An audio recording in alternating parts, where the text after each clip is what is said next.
ఏంటి ఇంత ఎండలో ఇంత చిన్న పాపని తీసుకొని ఎక్కడికెళ్తుంది అని అనుకుంటున్నారా?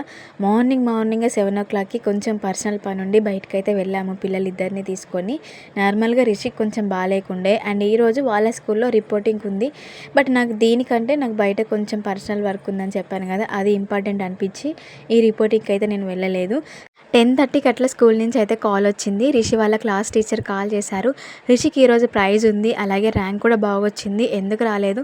తీసుకొని రండి అనేసి చెప్పేశారు. ఇంకా నేను ఎప్పటి వరకు ఉంటారా అనేసి అడిగి ఒక 10 మినిట్స్ ముందైతే వెళ్ళాను. ఇంకా 11:30కి అలా మళ్ళీ ఇంటికెళ్ళాను. మస్తు ఎండ కొడుతుంది. పిల్లలు కూడా పడుకున్నారు. ఇంకా ప్రైజ్ ఇచ్చేశారు అండ్ రిషికి అయితే సెకండ్ ర్యాంక్ వచ్చింది. ఇంకా వాళ్ళు కొన్ని ఫొటోస్ అయితే తీసుకొని నేనైతే పంపించేశారు. ఆ ప్రైజ్ తీసుకొచ్చి వాళ్ళ తాతకైతే చూపిస్తున్నాడు. సో నర్సరీనే, కాకపోతే నాకు చాలా హ్యాపీ మూమెంట్ అనిపించింది ఈ టైంలో. వాళ్ళ తాతకి ఇచ్చి అయితే హ్యాపీగా ఫీల్ అవుతున్నాడు. సో వీడియో కనుక నచ్చితే లైక్ చేయండి. అలాగే సబ్స్క్రైబ్ చేసుకోవడం మాత్రం మర్చిపోకండి.